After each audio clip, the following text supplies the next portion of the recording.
Hello, so we are trying again to see if this works. This is a test for the upcoming lessons. So hopefully this time it will work.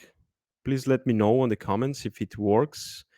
The problem was that no one was hearing actually anything. I was talking and talking, and apparently it was not possible to hear me.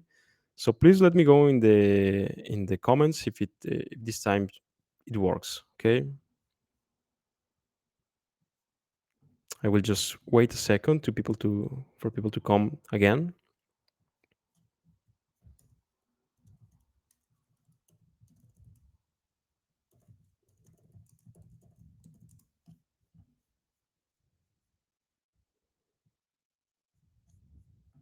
Okay, so please someone write on the comments as soon as you can hear me, as soon as this is working.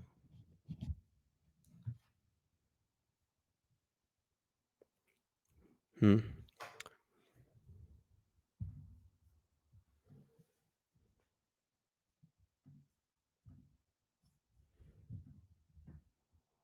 Okay, so apparently this time it is working. Very well. So I will spare you the introduction I was trying to make, and I hope you everyone knows the story because apparently I was talking for 20 minutes about the background of the story and about the manuscript. And well, it was for nothing because no one could hear me. I am very sorry. I hope you're. I thank you for your patience. I actually am doing this test for the upcoming lessons. I want the lessons to work well. So this is an experiment, let's say. And as you could see, there was actually some technical issue, but hopefully everyone can hear me now. So I will just say that we're going to be reading the manuscript from a manuscript from the 13th and between the 13th and the 14th century that is in the Vatican Library. Is the Reg Lat 534. And we are going to be reading specifically the part of the story where George kills the dragon. And this is my favorite part of the story. I think it's the purpose, as I was saying before, if someone could hear me, is twofold. We want to, on the one hand, practice some Latin, and on the other hand, we want to practice some Latin paleography. And the Latin paleography is basically learning to read medieval manuscripts. So this is not a lesson for beginners. Hopefully, you already know some Latin before you attempt to read manuscripts. The Latin is fairly simple, actually. If you know something about the Legenda Aurea, you know that the Latin is, well, what's called commonly ecclesiastical Latin. Well, it simply means that it's quite easy. It's also because the Legenda Aurea was a very popular book in the Middle Ages. Some say that it was only second to the Bible.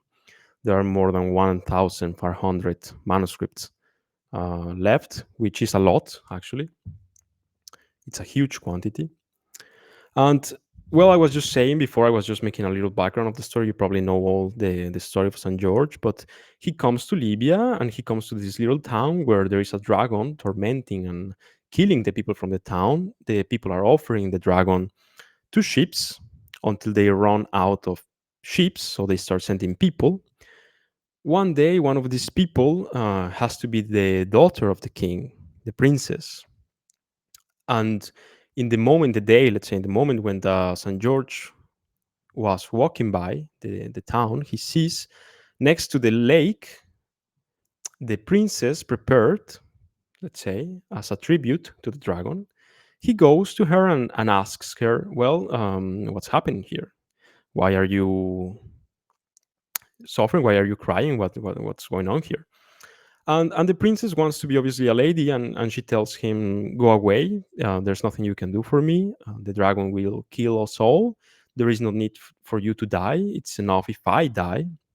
So it's a very topic representation of what of the story, and that's where we actually will start reading. We will start reading the part where they are the George and the princess are talking, and the dragon emerges from the lake, and we are here again. Please write your questions on the comments. This time I think everybody can hear me, and I will try to answer all the questions, okay? The idea is to get used to reading this kind of script. As you can probably see, it's a Gothic script. So the problem is not so much identifying the letters, letter by letter. The problem is usually to solve the abbreviations. And the abbreviations is something you have either to know, and if you don't know, you have to search for. Like you have to use a specific dictionary to solve abbreviations. So the first one, and I will be translating in the as we read. But the first one, the first word, as you can see, has a D, okay, has a D, an U, and this little line up above the U. When you see any kind of sign above the letters or any kind of weird sign, that means that you have to complete the word, that the word has something missing, and eventually you get used to these abbreviations, and eventually you get used to the different kinds of abbreviations that are possible. Most of the time, the letter that is missing is an M or an N or an R. Don't ask me why. I don't know why, but that's actually the case. So most of the time, you will be looking for either an N, an M, or an R. Okay. In this case, we have to complete with, and I will write on the margin, with an M. So we read do, and we see a sign above, and we have to complete with the M, doom. Then we read a H, an O, and a C. This word is complete, and we have hawk. Then we have L, O, Q, and another little sign that means that this word is incomplete. Then an R, an E, another of those signs, and a T, and another of those signs. So this word is quite abbreviated. So let's solve the abbreviations one by one. And I will use the pen for this. I will write the things on the margin. Hopefully you can all see the writing. I know the quality is not great, but so we see this. We see written. That's too big. We see this.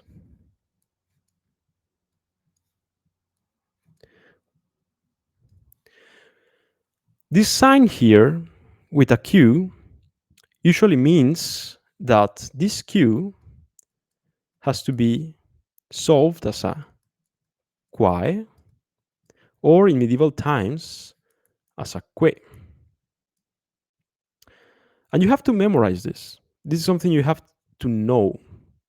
It is not as strict as a rule, but it is common. So this is the kind of things you have to know when reading not only medieval manuscripts, by the way, but also early modern prints.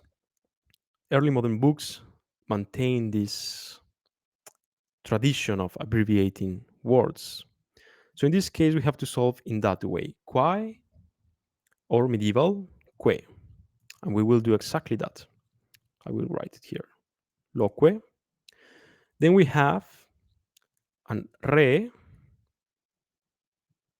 with another sign.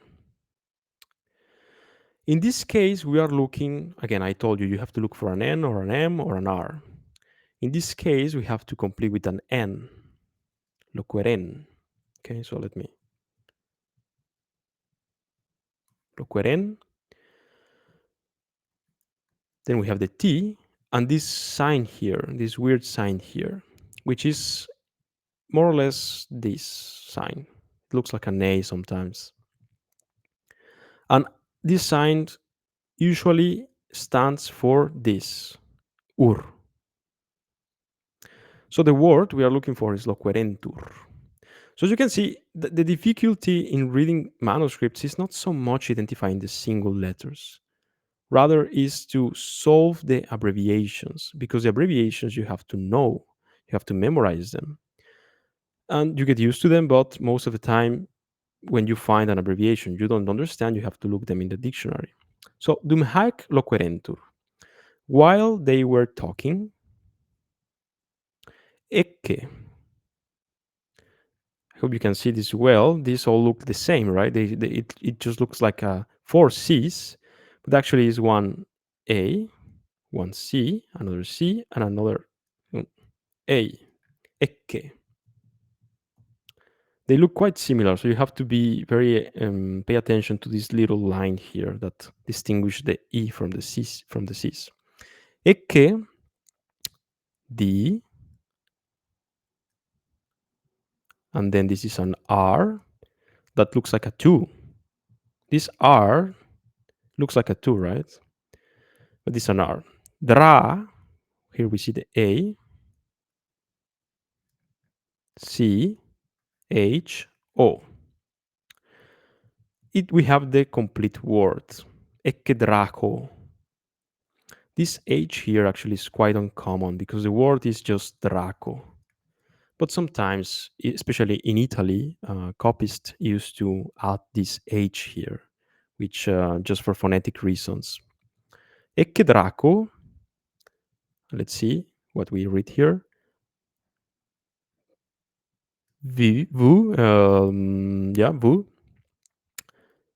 E, N, I, E, S. Now, there are two things to note here. This, there is the sign here again, and you can guess what this stands for this time. We have seen that it can be an M, an N, or an R, right? Here, obviously, the word is venience. So this sign here stands for an N, actually. Another thing you have to notice is this S here. S in the end of a word usually will look like an F. So you have to pay attention to distinguish the real F, which will have usually a little line there, and the S, which won't have anything. Venience, caput, we have the C, A, P, U, T. And this T again looks like a C, but as you can, I hope you can notice that the C has like more like a curvature here, while the T has just looks more like angular in a way. So let's translate so far. Dum halo querentur, ecce draco veniens. While they were talking, behold the drago coming. Then caput head. The lacu, this is, I hope it's clear. The lacu. So far, all the words have been complete. The lacu, le va,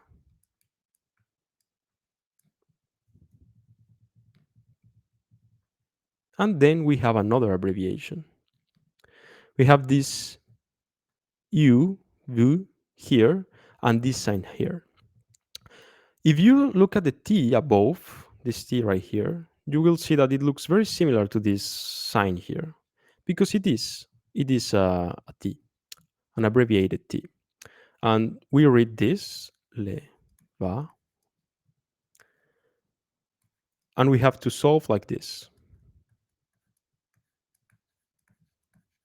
Le va vite.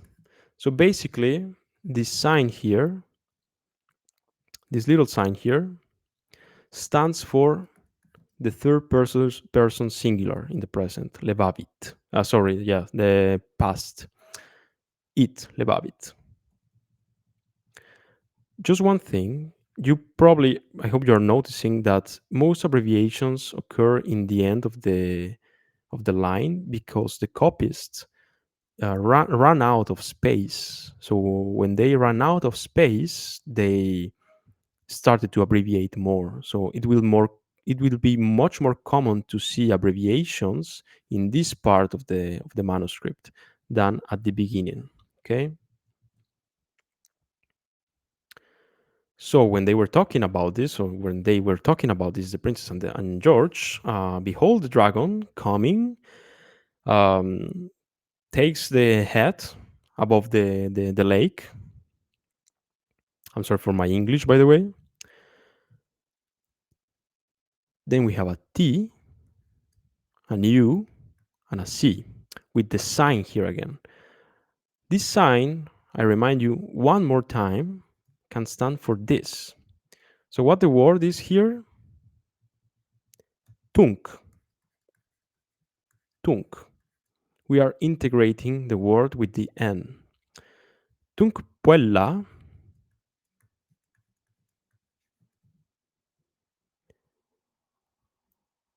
T, R, they are very similar. Look well. This T and this R, especially with the definition of the page, which is not great, look actually very similar, but this is a T and this is an R. And you can see some little differences in shape, some little differences in the dimensions, but don't worry if you cannot differentiate them. It is actually common. It is difficult to differentiate all the words perfectly. Most of the time you try to read the whole word rather than focusing on the single strokes. So in this case we have the T, the R, then an E, M, E, treme, right? So the word we have here is, I will write it here, treme. And then we have the second part of the word. This one is an F. This one here is an F. This one is a C, and this one is an A. And then we have the sign of abbreviation, the abbreviation sign above. This abbreviation you have to know. You have to know what this is. There is no way you can solve this, let's say, by intuition or just because you know Latin. You cannot do this. You have to know what this abbreviation stands for. And stands for facta. So when you find this FCA with a sign, it stands for facta. Okay, tremefacta. That means that the princess was very scared. So far, there are questions you can write on the comment section. By the way, if you have any question about the things we have seen so far, I know if it's the first time you have seen of you have encountered a manuscript, I can imagine this is very daunting. But let me tell you, you can get used to this. It's just a matter of learning to identify the letters on the first in the first place, of course. But it's also a matter of just remembering the abbreviations, and they are conventional, so eventually you learn them. This is another very common abbreviation, by the way. Hope you can see a D here. The D that is quite curved. Actually, we today we write it like this, right, with a tall line, but you can sometimes find like this, like an O, let's say, similar to an O. I, and this one here is an X. And again, the abbreviation sign here. What is this? Well, this is very similar to the abbreviation we found here with Levavit. It means Dixit. So the sign stands for Dixit. What did the princess say? Let's see. Fuge. F. Fuge. B. I don't know if you can see this, but it's actually a B. Bone. She's using the vocative. Fuge. Bone. Do. Mine. Very common word in Latin, especially if you go to the church and you listen to Latin chants, Domine, Dominus, very common word, right? So fuge Domine, fuge bone Domine. I want to show you this little line here, and it's the same line we use today to go to the next line when we are actually separating the word. Do, line, mine. Fuge bone Domine. Fuge is the same word, exactly the same word we found before. Fuge.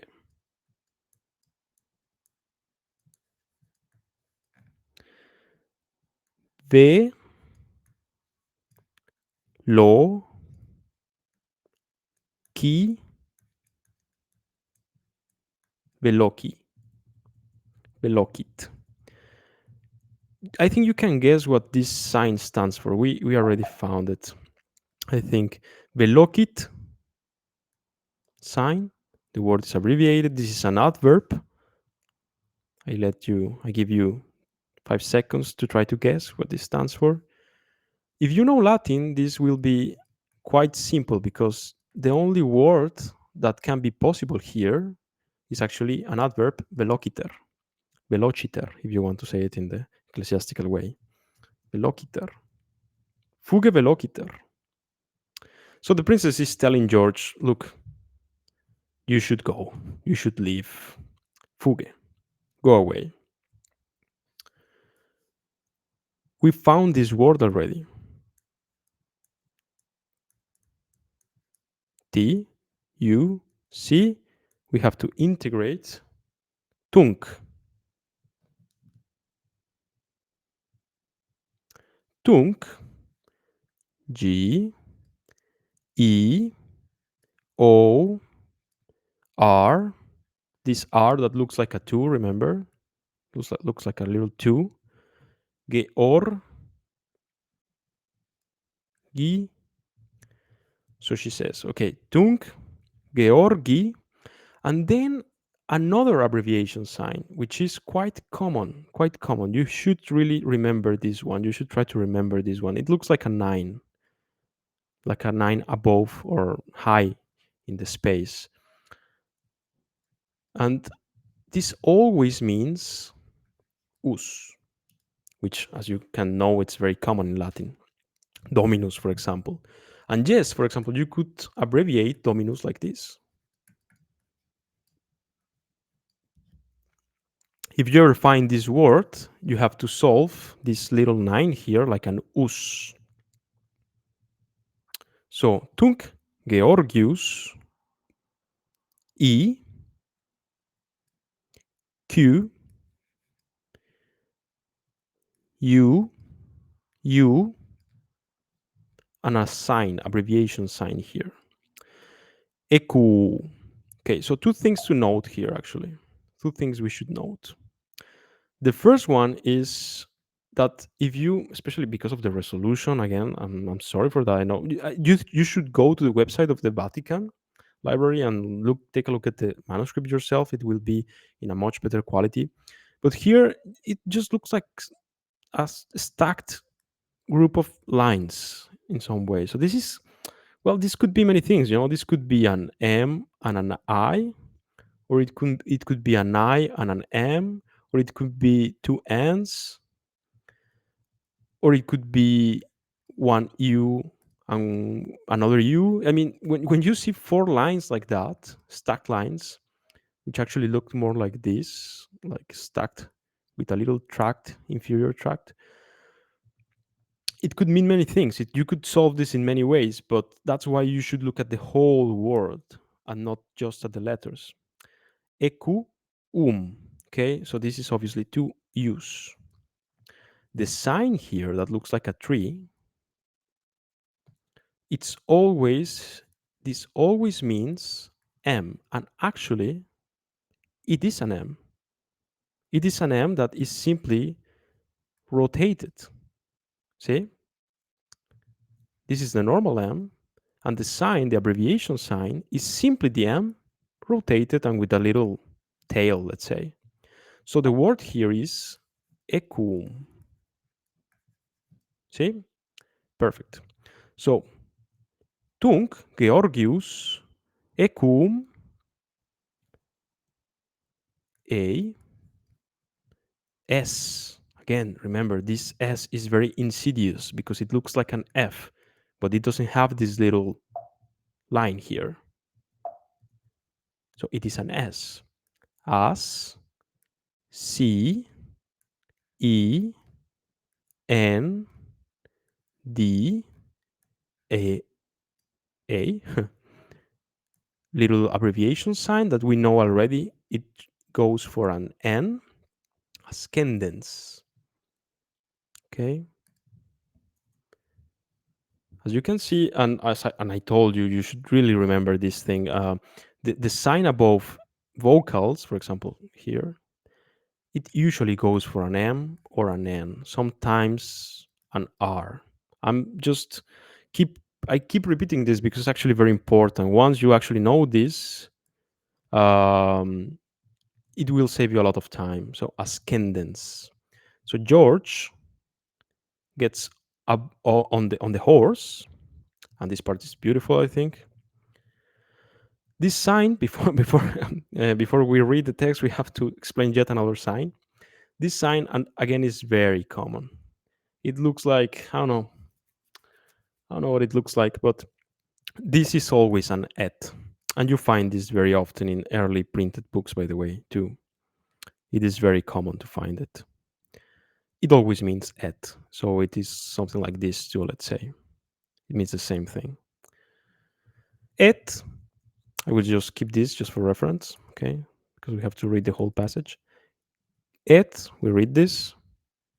C R U C E. Cruce.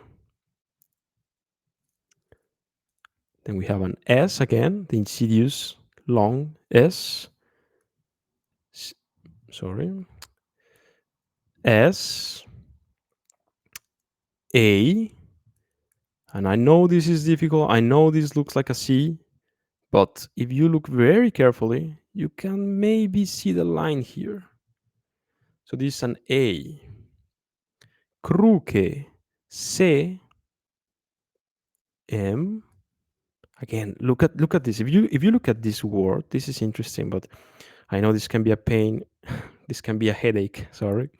Um, this just looks like a bunch of stacked lines. See, a bunch of stacked lines. So you again, I really advise you to just look at the word complete and not look at the single letter and try to make sense of it. Sometimes you will make a mistake, you will interpret it as a word it is not, but you just keep trying different configurations until you find the word. Here you can see little lines that actually give you a clue. This is an M. You can see a little line here actually that it tells you that this is an U. You can see the line here above. This is an N. And this one actually has the point, the medieval point for an I. Muni. Then we have the E, the abbreviation sign, which we know stands for N. Okay, so I will just write it now. Muniens. So what is he saying? What is the text saying? George, then George, got on the horse and, making the sign of the cross, se et cruce se muniens. Literally, this means actually arming himself, let's say, arming himself with the cross. But this means simply that he made the sign of the cross. So I think it's beautiful, because he sees the dragon coming at him. He even had time to make the sign of the cross. And we found this word already. So this should represent no difficulty. D R A C H O N E. And this time, this sign here stands for an M. draconem. Okay, so again, it's not always an N, it's sometimes an M. And if you know Latin, of course, you know that the M is very common for the accusative in the third declension. So this sign actually is very common, commonly stands for an M. Then we have another conventional sign. Conventional in the sense that you have to know what this is. You cannot just guess. This means contra. Contra. Okay. So we found actually, we have to keep reading, but I will just tell you again, we found some conventional signs that it's just something you have to remember. One is the et, another is this one. You can find it like this or with the 2 points. It's contra. Contra. And I think we found another one. Yes, this one, this little 9 above, that is an use. This one here from Georgius. And I think that's it from the conventional signs. And we found a lot of times this sign above vocals, which stands for an N, M, sometimes an R. Okay. So George makes the sign of the cross. And what does he do? Well, the dragon is coming contra se. This is an se. Se. This right here. Contra se. And we have to change page. So give me a second and I will change the page. Hopefully I won't lose you.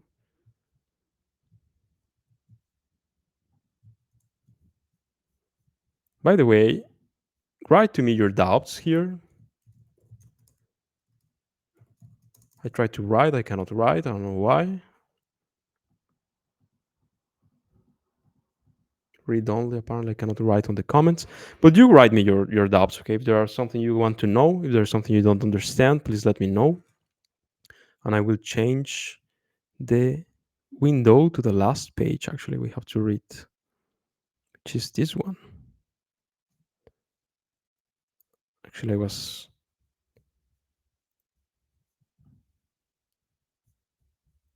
Okay, I cannot see it. Okay. Give me a second. Let's stop the sharing and share again. Should be this one. Yep, yeah, this one.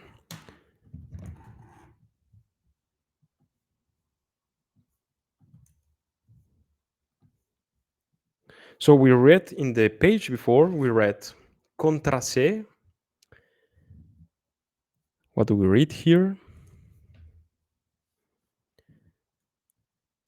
Vous, a, the sign, the weird sign. I can tell you this stands for an N here. So this sign here stands for an N. B, ni, e, n, t, a. And we saw already this, the M, which is rotated, I think 990 degrees. This one here stands for an M. So George sees the dragon coming at him. Venientem. And actually here I had some signs. I was doing something, trying something with the pen.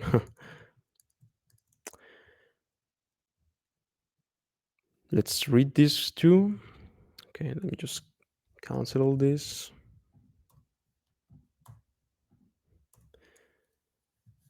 Venientem.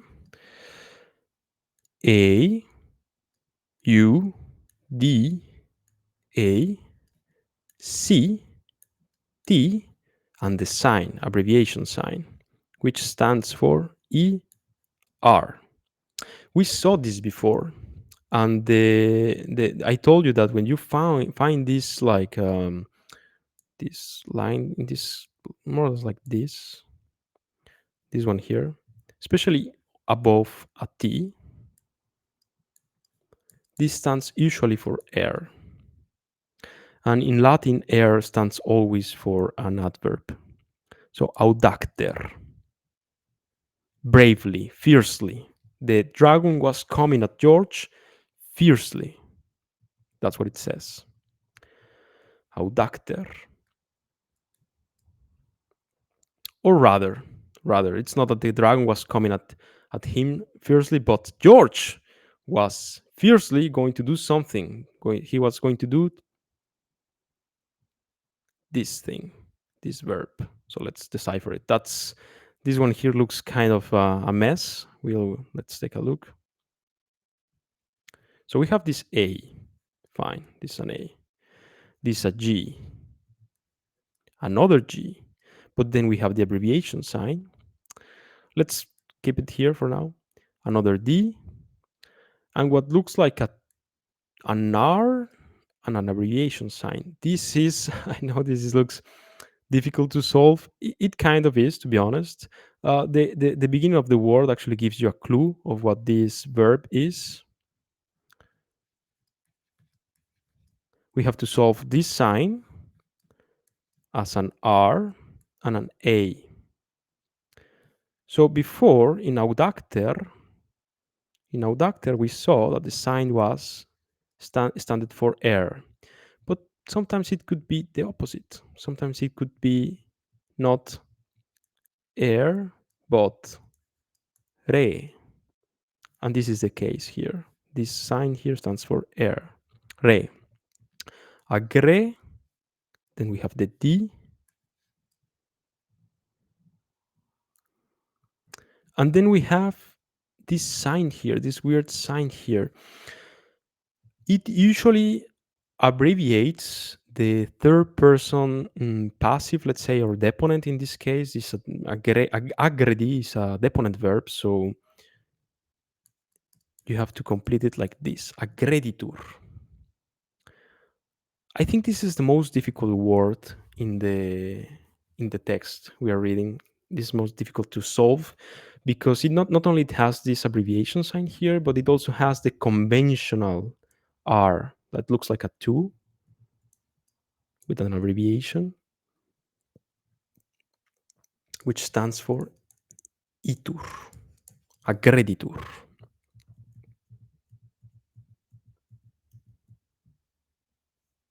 So St. George, audacter fiercely, agreditur draconem, we read in the previous page, agreditur draconem, et, we already saw this before, this conventional sign here. We saw that this standard for an et, right? So, et, then we have an L, A, N, C, A, and what do you think this is? Of course, this is an M, the accusative of lancea, lanceam. So St. George takes the spear, or does something with the spear, lanceam, et lanceam. Then we have F, we have F, O, the weird R, T, T, abbreviation sign. You know already what this means. Fortiter, another adverb. We saw audacter, we saw fortiter, and it always had this sign, right? So that sign for adverbs, especially with T, remember, stands for air, like here. Fortiter,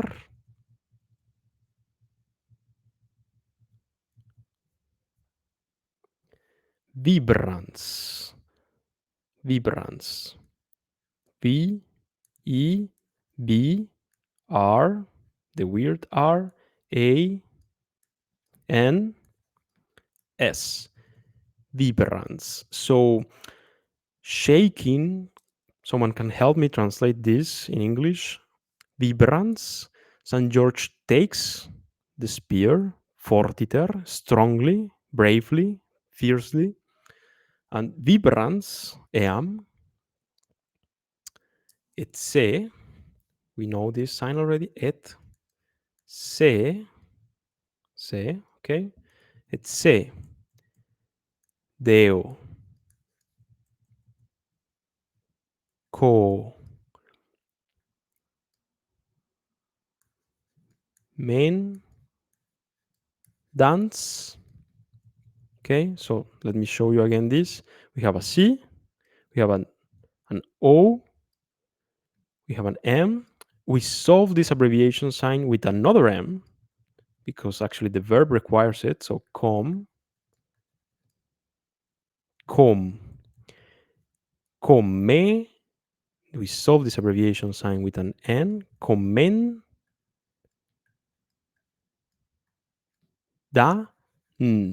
commendans, a participle of commendare.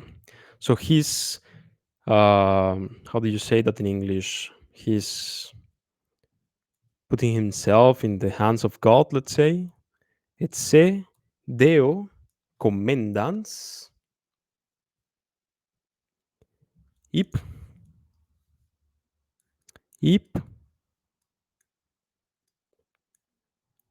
with an M. The M we already saw before. This stands for, so I will write this again here. We keep the I, we keep the P, and we keep the M. So what's here? Knowing Latin will help you here, as you can see. Ipsum. Sorry, yes. Ipsum. G R A V E T A R. Graviter, another adverb.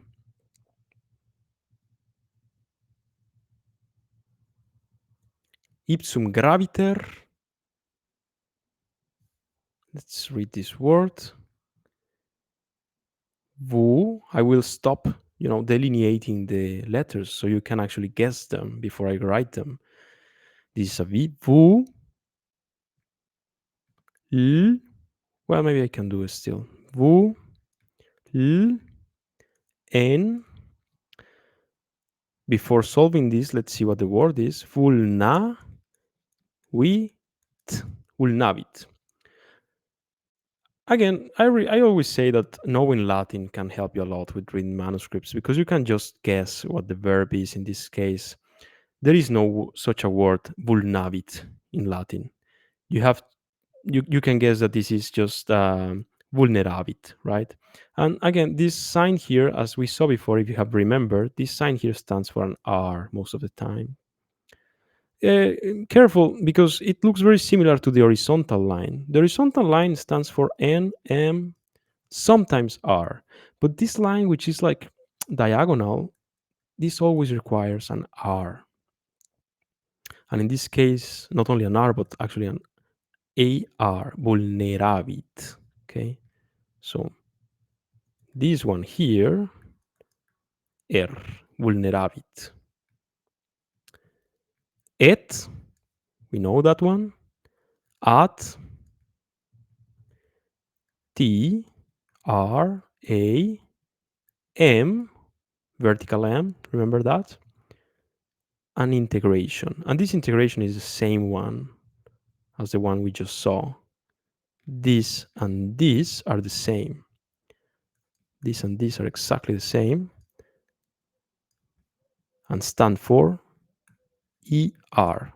So the word is terram. Et ad terram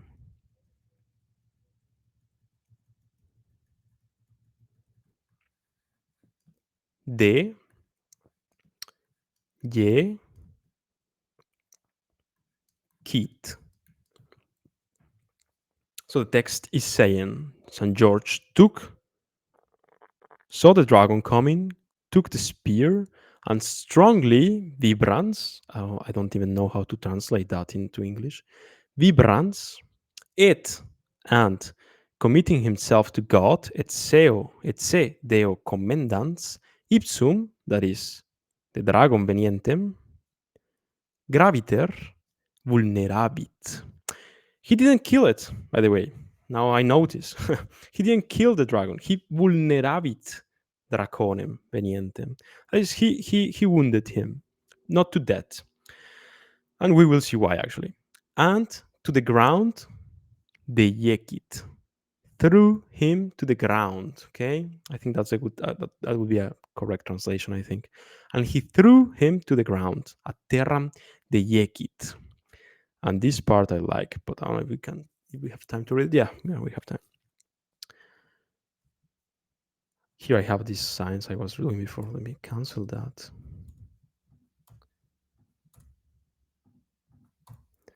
I will go a little bit faster so we can read this part. Dixit. We saw this word already before, by the way. This sign here stands for, you may remember, if we find this dix with a sign, we solve it like dixit. Okay? Dixit. Then we have a Q and a 3. This is very conventional too. I know, I am sorry, this is a long of conventions. I know this is a lot of signs you have to remember. And I know it's not easy when you first approach manuscripts, but unfortunately, that's something we have to remember. This sign here, the Q with a 3 or with the vertical M as you want to see it, stands for que. Okay, dixitque and set. Okay, that's the translation. Dixitque and set. Whom to whom? Puellae. Pu e le. That is this is a dative. Okay, this is a dative. It's just the medieval graphical orthography. Puelle, dixitque puella.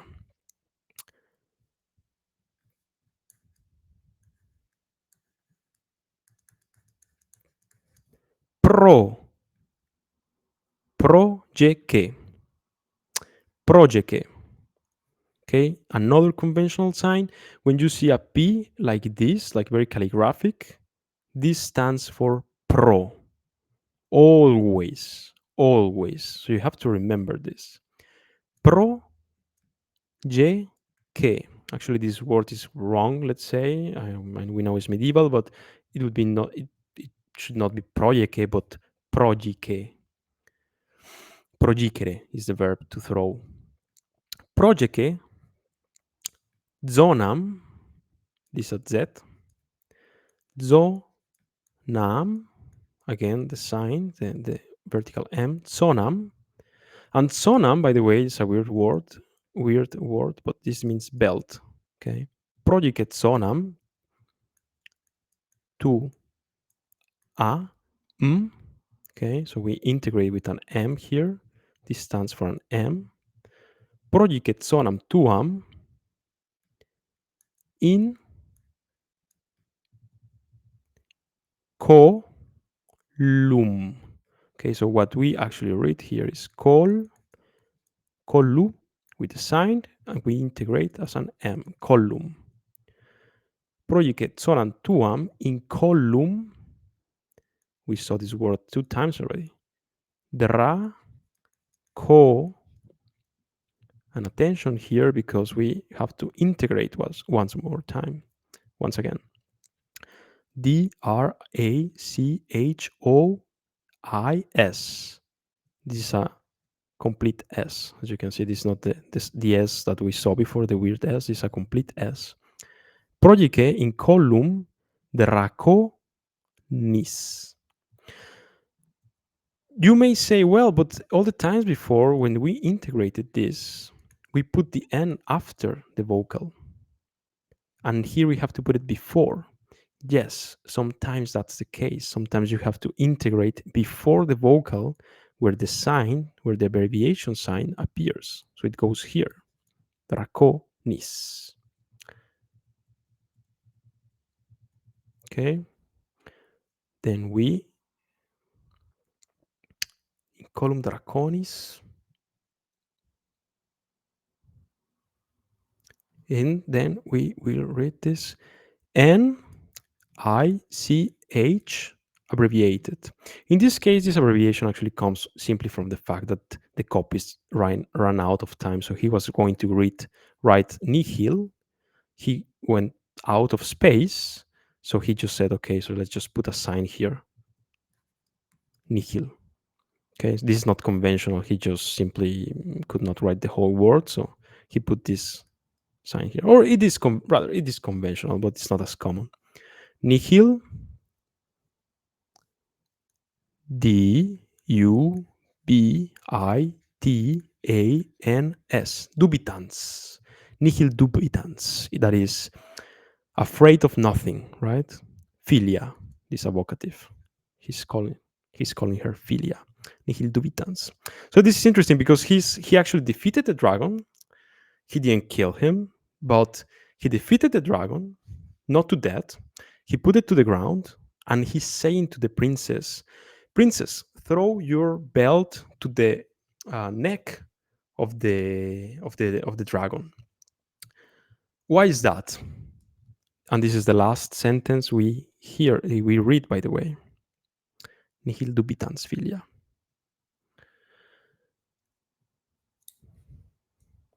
This is the last sentence we will read, and then we will end this. Quote, this is a Q, this is a D, and this is an abbreviation sign. So if you know Latin, you know this can only be quote.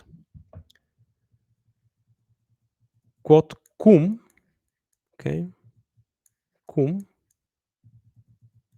quote cum, fecissent, okay, so we have the F, A, C, E, S, S, and this here, what we saw so far to mean an M, it can also mean an et, okay?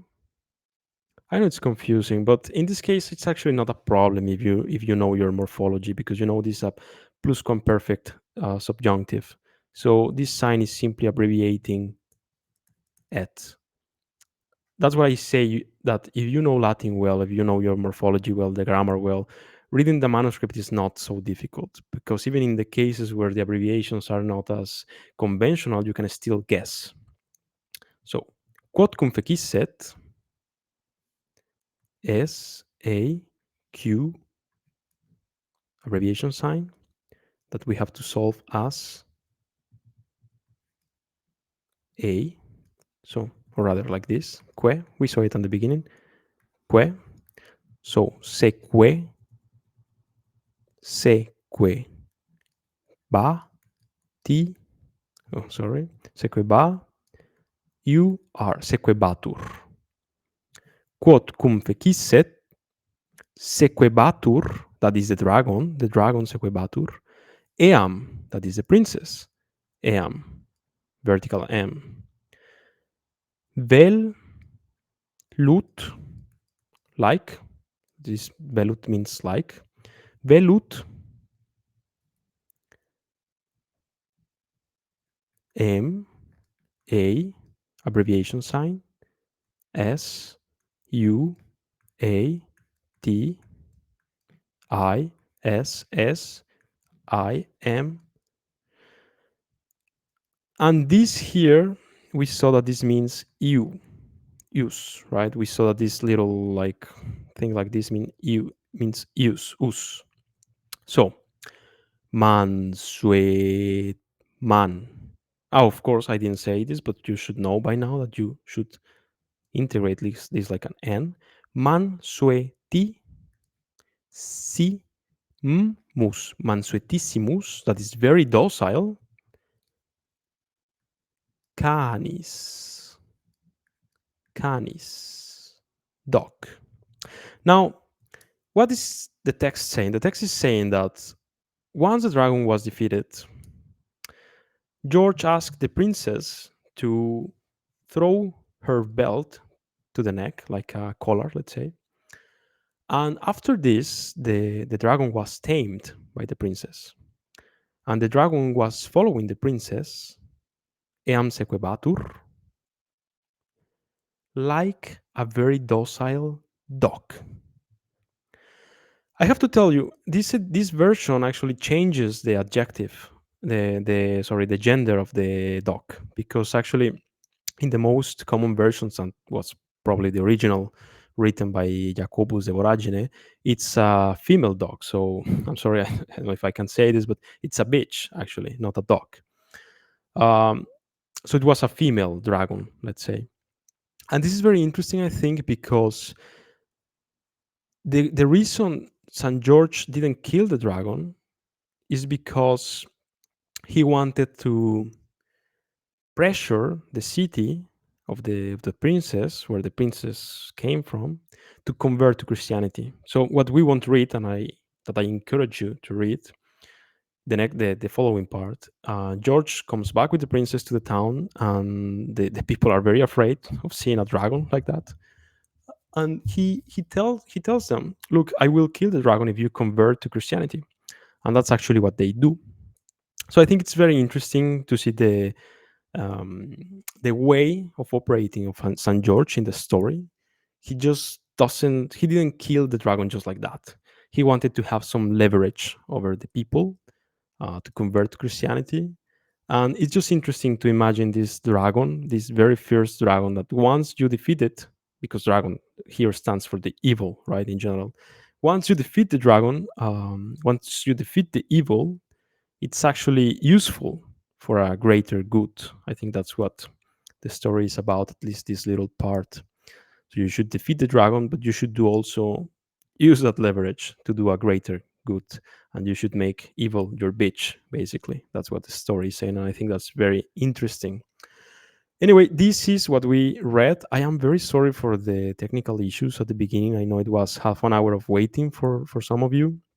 This is an experiment because, as you know, next Saturday the Latin lessons will start. So I wanted to make a test and see how things went, and they didn't go well at the beginning. But I think we can solve these technical issues with some. Well, it was not so difficult, and I thank you for your patience. I hope you learned something from this. I know reading manuscripts can be very daunting at the beginning, especially when you don't know the abbreviations, and especially if you don't know Latin well. I think this is something you should do once you know some Latin. But please let me know what you think. Write your impressions on the comments. Write your questions on the comments. So far, I cannot see anything there. I cannot see any question on the comments. So if you want to know more about this, if you want me to keep doing these kind of things, please repost this, like it, and repost it. It really encourages me to do these kind of things, which are, I think, more advanced but also necessary. I think some people may enjoy it, especially if you are intermediate Latin. I think it's always a good idea to let's say conjoin your Latin learning with the manuscript learning, because that's the most fun part, at least for me. Thank you very much, and see you next Saturday for the first free Latin lesson. If you want to support us, if you want to support this channel and support this account and support the Latin teaching mission with projects like this, precisely, reading manuscripts, making Latin lessons, and so on, please consider subscribing to Substack or buying some of our t shirts or simply retweeting our content. Thank you very much. Valete.